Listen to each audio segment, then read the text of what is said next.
നിങ്ങളുടെ ഇഷ്ട പരമ്പരകൾ എക്സ്ക്ലൂസീവായി സൺ നെക്സ്റ്റ് ആപ്പിലൂടെ തികച്ചും ഫ്രീ ആയി ഇപ്പോഴേ ആപ്പ് ഡൗൺലോഡ് ചെയ്യൂ. ഗിരിയേട്ടൻ വിശ്വസിക്കുന്നത് ആ ഗോപാലിനെയാണ്. അത്രേ ഉള്ളൂ വ്യത്യാസം. ഗിരിയന്റെ ചിന്ത ഒരിക്കലും മാറില്ലെന്ന് എനിക്ക് നന്നായിട്ട് അറിയാം. അതുകൊണ്ട് എന്റെ മുമ്പിൽ വേറെ മാർഗമൊന്നുമില്ല. എങ്ങനെയും ഗോപാലിനെ ജയിലിൽ അടയ്ക്കണം. പിന്നെ അയാളെ കൊണ്ടുള്ള ശല്യം ഈ വീട്ടുകാർക്കും നാട്ടുകാർക്കും ഉണ്ടാവില്ലല്ലോ. എന്നാ നീ അതിനു വേണ്ട പണികൾ എന്താണെന്ന് വെച്ചാ ചെയ്യ്. അതെന്നെ വെല്ലുവിളിച്ചാന്ന് എനിക്ക് മനസ്സിലായി. അധികം വൈകാതെ ഗോപാലിനെ അഴിക്കുള്ളിൽ കാണുമ്പോ എന്നെ വെല്ലുവിളിച്ചതിൽ ഗിരിയേട്ടൻ ദുഃഖിക്കും. അതെ, നമ്മൾ എന്തിനാ വെറുതെ ഇങ്ങനെയുള്ള കാര്യങ്ങളൊക്കെ സംസാരിച്ച് വഴക്ക് കൂടുന്നത്? അതൊക്കെ ഒഴിവാക്കിയിട്ട് സമാധാനത്തോടെ കിടന്ന് ഉറങ്ങിക്കൂടെ? എന്താ ഉറങ്ങിക്കൂടെ? എന്നാ വാ.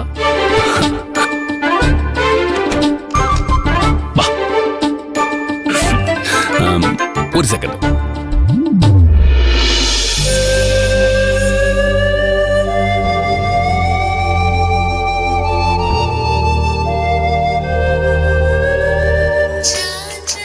എന്താ ഇത് പാട്ടൊക്കെ? കുഞ്ഞ് നമ്മള് വഴക്ക് കൂടുന്ന ശബ്ദം മാത്രം കേട്ടാ മതിയോ? ഇപ്പോ അതിനകത്ത് കിടന്ന് അവള് വിചാരിക്കുന്നുണ്ടാവും പുറത്തെന്തോ ഭൂമി കുലുക്കം നടക്കുന്നുണ്ടെന്ന്. അപ്പൊ അവക്ക് പുറത്തേക്ക് വരാൻ ഒരു മൂടുണ്ടാവോ? വീണ്ടും മോളായിരിക്കും ഉറപ്പിച്ച് സംസാരിക്കുന്നു.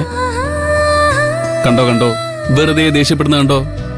നീ ഇപ്പം വീട്ടിൽ വന്നാലും പോലീസുകാരിയാ. നിനക്കൊന്ന് ചിരിച്ച് സംസാരിച്ചാൽ എന്താ കുഴപ്പം? ഗർഭിണിയായിരിക്കുമ്പോ എപ്പോഴും പോസിറ്റീവ് ചിന്താഗതിയോടെ ഇരിക്കണം. അതിനായിരിക്കും ഇപ്പൊ ഈ പാട്ടൊക്കെ വെച്ചത്.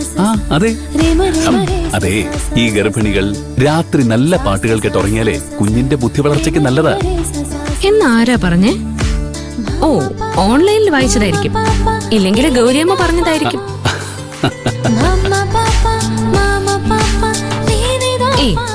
ഗൗരിയമ്മ ഇത്രയൊന്നും പറയാൻ സാധ്യതയില്ലല്ലോ. എല്ലാ ദിവസവും പുതിയ അറിവുമായിട്ട് വരുന്നുണ്ടല്ലോ. ഈ വിഷയത്തില് വല്ല ട്യൂഷനും പോകുന്നുണ്ടോ? അതൊക്കെ നീ എന്തിനാ അന്വേഷിക്കുന്നേ? പറയുന്നുള്ളതല്ലേ.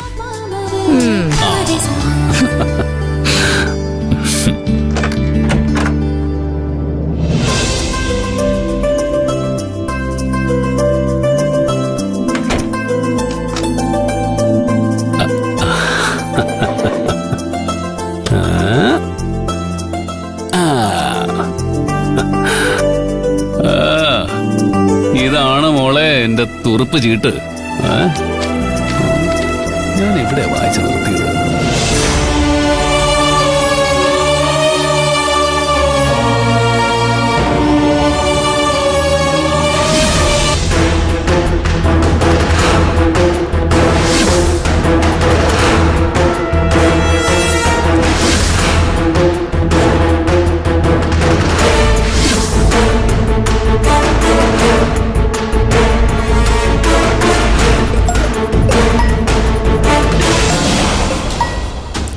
എന്നെ വിളിക്കുന്നത് എന്നെ കുടിക്കിയതിന്റെ ഷോ കാണിക്കാനായിരിക്കും. അങ്ങനെയാണെങ്കിൽ അവന് 4 തെറി വിളിക്കാം. ഹലോ മോളെ, നിനക്ക് കുഴപ്പമൊന്നുമില്ലല്ലോ? മോളെന്നോ? ഇവനെന്താ ഇങ്ങനെയൊക്കെ സംസാരിക്കുന്നത്? എന്തായാലും ഇവന് പറയാനുള്ളത് എന്താണെന്ന് കേൾക്കാം. പോലീസുകാർ നിന്നെ ഒരുപാട് തല്ലിയോ? എനിക്കിതിലൊരു പങ്കുമില്ല മോളെ. എല്ലാം ശാലിനിയും ഡാഡിയും ചേർന്ന് കളിച്ച കളിയാ. ഇവൻ ശരിക്കും പറയുന്നതാണോ അതോ വെറുതെ എന്നെ പറ്റിക്കാനുള്ള പരിപാടിയാണോ? നമ്മൾ തമ്മിലുള്ള ബന്ധം തുടരുന്നത് ശാലിനിക്ക് വലിയ പ്രശ്നമാവുമെന്ന് തോന്നി. അതുകൊണ്ട് അവള് ഡാഡിയുടെ അടുത്ത് നിന്ന് പാര വെച്ചതാ. ഡാഡി നിർബന്ധിച്ചുകൊണ്ട് വേറെ നിവൃത്തിയില്ലാതെയാ ഞാൻ ആ കാർ നിനക്ക് തന്നത്. നിന്നെ കാണാനായിട്ട് ഞാൻ സ്റ്റേഷനിലേക്ക് വന്നിരുന്നു. പക്ഷെ മഞ്ജു എന്നെ തടഞ്ഞു. പിന്നെ ശാലിനി അങ്ങോട്ട് വരുന്നത് കണ്ടപ്പോ ഞാൻ അവിടെ നിന്ന് പോയി. എന്തൊക്കെ പറഞ്ഞാലും സഞ്ജുവേട്ടൻ എന്നെ ചതിക്കുമെന്ന് ഞാൻ സ്വപ്നത്തിൽ പോലും വിചാരിച്ചില്ല. ഞാൻ അത്രമാത്രം സഞ്ജുവേട്ടനെ വിശ്വസിച്ചതല്ല. മോളെ, എനിക്ക് വേറെ നിവൃത്തിയില്ലായിരുന്നു. അവര് പറയുന്നത് കേട്ടില്ലായിരുന്നെങ്കിൽ ഡാഡി എന്നെ കൊന്നേനെ. പക്ഷെ നിന്നെ രക്ഷിക്കാൻ വേണ്ടി ഞാൻ ഭീമൻ കാറിൽ മയക്കുമരുന്ന് വയ്ക്കുന്ന വീഡിയോ നേരത്തെ എടുത്തു വെച്ചിരുന്നു. നിന്നെ ഇറക്കാൻ ഞാനത് മഞ്ജുവിന് അയച്ചു കൊടുത്തത്. അത് ശരി, അപ്പൊ ഇവനാണോ അത് അയച്ചത്? അപ്പൊ ഇവൻ എന്നോട് ശരിക്കും പ്രേമം തുടങ്ങിയിട്ടുണ്ട്. ഇനി ഇവനെ വിടാതെ പിടിച്ചാ മതി, എനിക്ക് ഗോപാൽജിയുടെ മരുമകളാകാം. അല്ലെങ്കിലും കുറച്ച് വൈകിയാണെങ്കിലും എനിക്ക് വേണ്ടി സഞ്ജുവേട്ടൻ വരുമെന്ന് എനിക്ക് അറിയായിരുന്നു. അതല്ലേ പോലീസുകാരെ എത്ര തല്ലിയിട്ടും ഞാൻ സഞ്ജുവേട്ടന്റെ പേര് പറയാത്തത്. നിനക്ക് എന്നോടുള്ള ഇഷ്ടം എന്താണെന്ന് എനിക്ക് നന്നായിട്ട് അറിയാം മോളെ. അതല്ലേ ഡാഡിയോ ശാലിനിയോ അറിഞ്ഞാലുള്ള പ്രത്യാഘാതങ്ങളെ കുറിച്ച് ചിന്തിക്കുക പോലും ചെയ്യാതെ ഞാൻ നിന്നെ രക്ഷിച്ചത്. എന്നെ കേസിൽ കുടുക്കിയിട്ട് രക്ഷിച്ചെന്ന് വീരവാദം പറയുന്നത് കേട്ടില്ലേ, പോരമ്മ നാറി. സഞ്ജുവേട്ടന് അവർക്ക് സംശയം തോന്നിയോ? അവർക്ക് ചെറിയ സംശയമൊക്കെ ഉണ്ട്. പക്ഷേ ഞാനാണെന്ന് ഉറപ്പിക്കാൻ പറ്റാത്തതുകൊണ്ട് അവരൊന്നും പറയുന്നില്ല. സഞ്ജുവേട്ടൻ സൂക്ഷിക്കണം. കുറച്ചു ദിവസത്തേക്ക് പുറത്തേക്ക് ഒന്നും കറങ്ങി നടക്കണ്ട. ഗിരിയേട്ടന്റെ കയ്യിൽ കിട്ടിയാൽ നല്ല അടി കിട്ടും. എനിക്ക് അവനെ പേടിയൊന്നുമില്ല. എന്നാലും ഒരു പ്രശ്നം ഉണ്ടാക്കാതിരിക്കാൻ ഞാനൊന്ന് മാറി നിന്നാലോന്ന് ആലോചിക്കാം. നാട്ടിൽ നിന്നാലും നിന്നെ കാണാൻ പറ്റും തോന്നുന്നില്ല. ഡാഡിയും ഗിരിയും നമ്മുടെ പുറകെ തന്നെ ആയിരിക്കും. എന്നാ സഞ്ജുവേട്ടൻ മാറി നിൽക്കാൻ നോക്ക്. ഇവിടെ കാര്യങ്ങളെല്ലാം ഒന്ന് തണുത്തതിന് ശേഷം ഞാൻ വിളിക്കാം, അപ്പൊ വന്നാ മതി.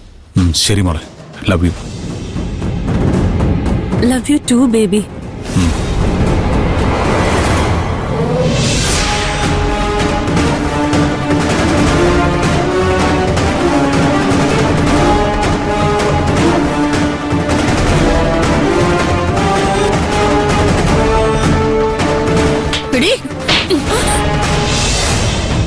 നീയൊന്നും എത്ര അനുഭവിച്ചാലും പാഠം പഠിക്കില്ല അല്ലേ? ആ ചെറുക്കൻ കാരണം നീ ജയിലിൽ പോകേണ്ടതാ. എന്നിട്ട് നീ ഇപ്പോഴും അവന്റെ പുറകെ നടക്കുന്നു. നിനക്ക് കുറച്ചെങ്കിലും ബോധമുണ്ടോ? ഇത്രയൊക്കെ സഹിച്ചതിന് ശേഷം ഞാൻ അവനെ വിട്ടുകളയുന്നതില് എന്തെങ്കിലും അർത്ഥമുണ്ടോ? ഞാൻ ലക്ഷ്യം വെച്ചത് എനിക്ക് കിട്ടിയേ തീരൂ. മോളെ, നീ പ്രതീക്ഷിക്കുന്നത് പോലെ സഞ്ജയ് ഒരിക്കലും നിന്നെ കല്യാണം കഴിക്കാൻ പോകുന്നില്ല. നിനക്ക് എന്ത് സംഭവിച്ചാലും അവൻ അതൊരു വിഷയമേ അല്ല. അങ്ങനെയൊക്കെയാ ഞാനും വിചാരിച്ചത്. പക്ഷെ അവനാണ് ആ വീഡിയോ മഞ്ജുന് അയച്ചു കൊടുത്തത്. അപ്പൊ ഞാൻ രക്ഷപ്പെടണമെന്ന് അവന് ആഗ്രഹം ഉണ്ടായിരുന്നു. ഈ പ്രശ്നത്തിൽ നിന്നെ കൊണ്ട് ചാടിച്ചത് അവൻ തന്നെയല്ലേ? എന്നിട്ട് അവൻ തന്നെ രക്ഷപ്പെടുത്തിയെന്ന് പറഞ്ഞ് നീ അവനെ ന്യായീകരിക്കാണോ? ന്യായീകരിക്കേ? അവനും ആ കുടുംബവും എന്നോട് ചെയ്തതൊന്നും ഞാൻ മറന്നിട്ടില്ല. നല്ലൊരവസരം കിട്ടുമ്പോ ഇതിനെല്ലാത്തിനും സഞ്ജയ് അടക്കം എല്ലാവരോടും ഞാൻ കണക്ക് ചോദിക്കും. പക്ഷെ എനിക്ക് ആദ്യം ആ വീട്ടിലേക്കൊന്ന് പിടിച്ചു കയറണം. നിന്നെ ദ്രോഹിക്കാൻ മാത്രം നടക്കുന്നവരുള്ള ആ വീട്ടിൽ കയറി ചെന്നിട്ട് നീ എന്ത് ചെയ്യാനാ? അവിടെയുള്ള എല്ലാവരുടെയും വിചാരം അവർക്ക് മാത്രമേ ആളുകളുടെ ജീവിതം വെച്ച് കളിക്കാൻ അറിയാവൂന്ന്.